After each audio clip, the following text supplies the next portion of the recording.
Good morning, students. Welcome to your English 1 class.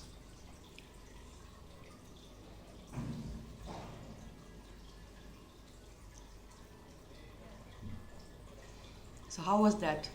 Did you think your phone became bad or your volume went away? That is without language.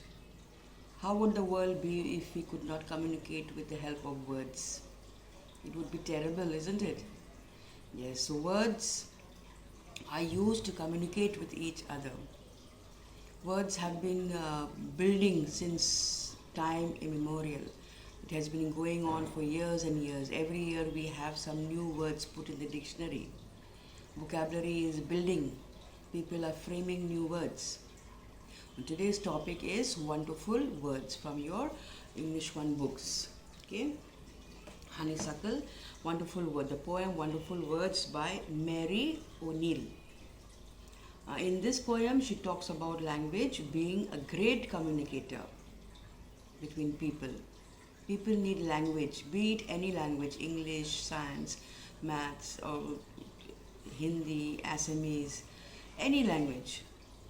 Everybody speaks at least one language. But I'm sure you all speak more than one language because you speak Assamese, Hindi, and English. Those three you know. But besides that, you may be knowing your own mother tongue as well. Many of you, your mother tongue is not English. So English becomes a foreign language for you. Yes?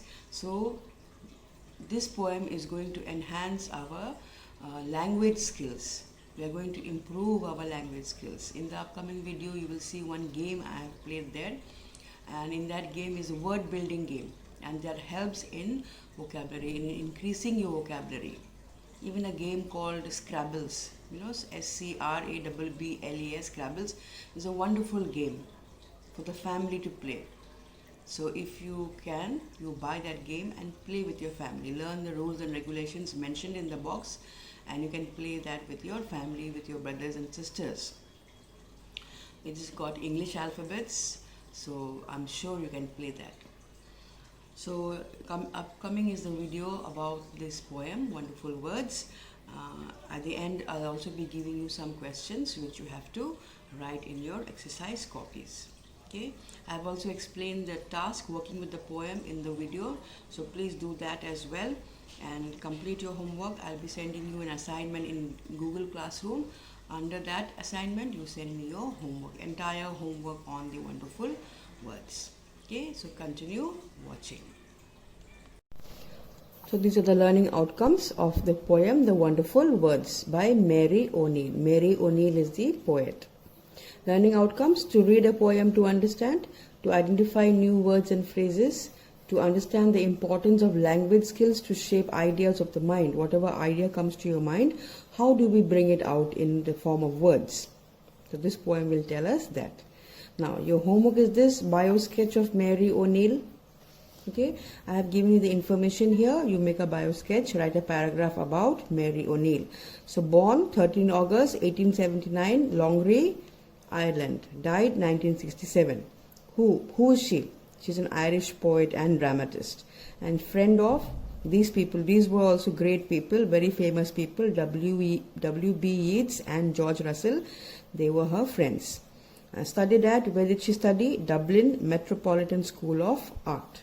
Work: she has written many different kinds of plays, and three of her very prominent, very important plays are Bluebird, Cain, Out of the Darkness. Besides this, she also has many more, but these are just three I have mentioned here. If you want, you can mention more.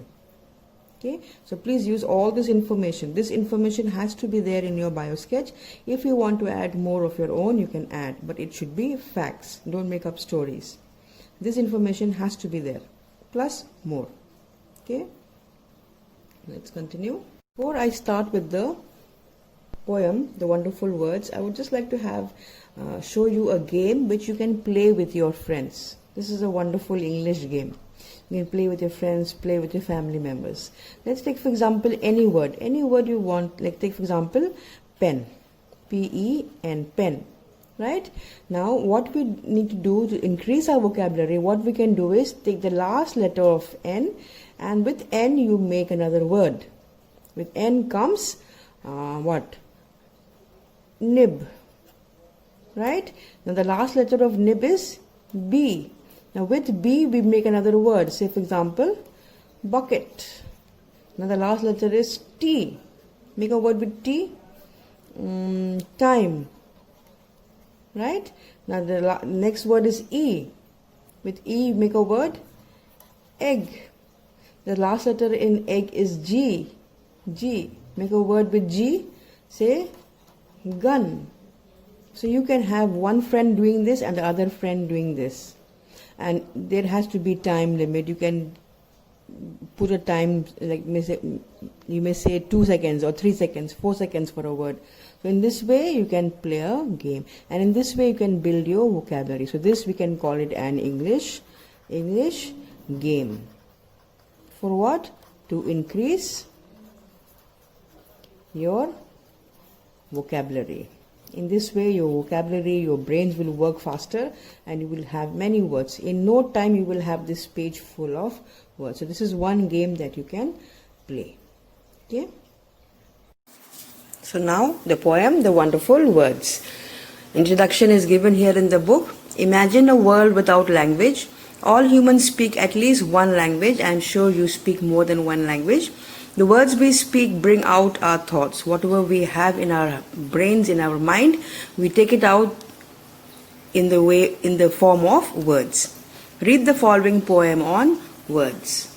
Never let a thought shrivel and die, for want of a way to say it. For English is a wonderful game, and all of you can play it. All that you do is match the words to the brightest thoughts in your head, so that they come out clear and true and handsomely groomed and fed. For many of the loveliest things have never yet been said. This is the first paragraph of the poem, The Wonderful Words. So in the first line, the poet Mary O'Neill says, never let a thought shrivel and die. Whatever thoughts you have in your head, take it out by way of words. Never let the thought shrivel. Shrivel means to dry up. And die means to finish. Don't end your thoughts with your thoughts. Take it out as words. For want of a way to say it. I know of many children who don't speak out because they feel afraid that they may speak something wrong. Especially when the language is not your mother tongue. That is why there are many children who become introverts, because they have the fear that they will speak something wrong. And then whatever thoughts they have, they keep it inside their mind. And what happens to that thought? It dies. It finishes. For want of a way to say it means even though you want it, you cannot say it. For English is a wonderful game. English is a wonderful language. Yes, we can have so many games with the English language. And all of you can play it. All of us can play with the language and make words and vocabulary, increase our vocabulary. And that can be done only by speaking it out. If you don't speak, all your vocabulary, whatever you know also will finish, will die. All that you have to do is match the words to the brightest thoughts in your head. All that we have to do is match the thoughts, like we match column A with column B. In the same way, we match our thoughts with words and we speak out our thoughts so that they come out clear and true. So whatever is in your mind, you should speak it out truthfully, honestly, and very, very clearly. And handsomely groomed and fed. Handsomely groomed and fed during festivals. How do you dress up? You dress up very, very well. Yes, you put on all your earrings, you have your full attire, your beautiful dress, which you don't dress up the whole year maybe. You come to school in a very, very simple way. But if you dress up and go out on a festival or during festivities, then you are not even recognized. So in the same way, you take out your words from your mouth. You dress up, you groom your words, you dress your words up, and take them out from your mind. For many of the loveliest things have never yet been said. And if we think about it, many of the most beautiful things have not yet been said. So whatever you see, whatever you feel, take it out in the way of words. That is why words are there, for us to take it out in the form of language, be it any language, be it English, be it Hindi, be it Gujarati, Assamese, Bengali, whatever language you speak, take out. Every language has words. Every language is made up of words. And our work is to take it out. Take out what? Take out our thoughts in the form of words. Then only you can increase your vocabulary. Otherwise, your vocabulary will remain limited. If, for example, you know 100 words, by the time you are, say, 15 years old, you will not know more than 150 words. That much only will be your vocabulary.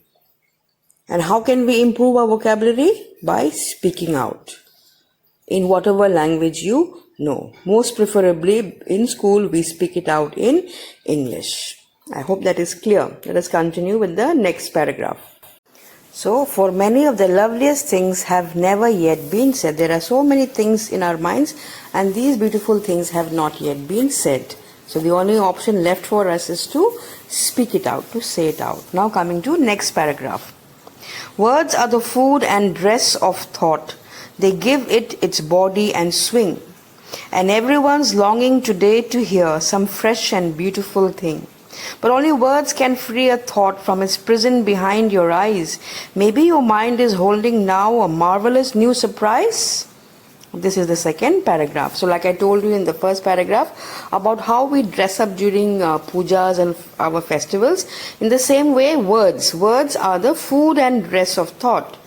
Your thought comes to you, you are just simple you, but when you put food and dress to your thoughts, they become beautiful words. They give it its body and swing. They give your words, they give your thoughts, not words, your thoughts, strength and some kind of communication. You are able to communicate with the help of words. When you are sad, you have a different tone or different set of words. When you are happy, you have a different set of words. For example, when I'm sad, maybe somebody died, I say, oh, alas, my uncle died. Or if I'm very happy, I say, hurrah, we won the match. Those are different ways of saying. This gives our words body and swing. So our thoughts, we are able to communicate with other people and they come to know how we are feeling from inside. And everyone's longing today to hear some fresh and beautiful thing. Everything we say is beautiful, especially when we have a listener, especially when we have someone who will listen to us. Then whatever words come out from our mouth is beautiful. Just like a baby's first words. A baby says mama, papa, first words. And these words are the most beautiful words for a mother. In the same way, people are wanting to hear words coming out of your mouth. But only words can free a thought from its prison behind your eyes. You see, a thought is like, if you have only a thought and you keep it inside your head, it becomes like, your head becomes like the prison, the jail. Because you have locked up the thought in your mind and not taking it out. And how can you take out these words? These thoughts. It is only with the help of words. You take out these thoughts from the jail. Otherwise, you are keeping your thoughts in a jail, that is your brain. And by not taking your words out, you are imprisoning them, putting your thoughts in a jail. So take it out. So from its prison behind your eyes means your brains are behind your eyes. So that becomes like a prison. Maybe your mind is holding now a marvelous new surprise. Who knows? Maybe something that you speak out will make somebody else very, very happy. Maybe whatever you are thinking and you take it out and you speak it to your friend. Maybe those words that you are saying to your friend may be a great surprise to him or to her. She may be very happy or he may be very happy listening to those words that you are saying. Right? So, it is very, very important to take out the words that we have as thoughts. It is very important. And in this way only we can improve our vocabulary. We can shape the ideas which come to our mind. Give shape to the ideas. Just like water. Water takes the shape of the vessel that we put it in. In the same way, you take out the words from your mind and they will have some kind of shape. And that is the most important. So what we have learned from this lesson is to speak out. Whatever comes to your mind, speak it out. Don't jail it up in your mind. Take it out for the other person to understand, to enjoy your words. Maybe you can learn vocabulary. Maybe you can learn 2 or 3 words a day, new words. That's the only way that you can play with words. It becomes like a game. We play with words. Right? So, All that we have to do is speak. Okay, let's come to the next task of the book. Now working with the poem. Number 1, task 1. With your partner. Obviously we don't have a partner, so we do it on our own. Complete the following. Ignore that with your partner. Okay. Start your question with this. Complete the following sentences in your own words using the ideas in the poem. So don't copy it straight from the poem.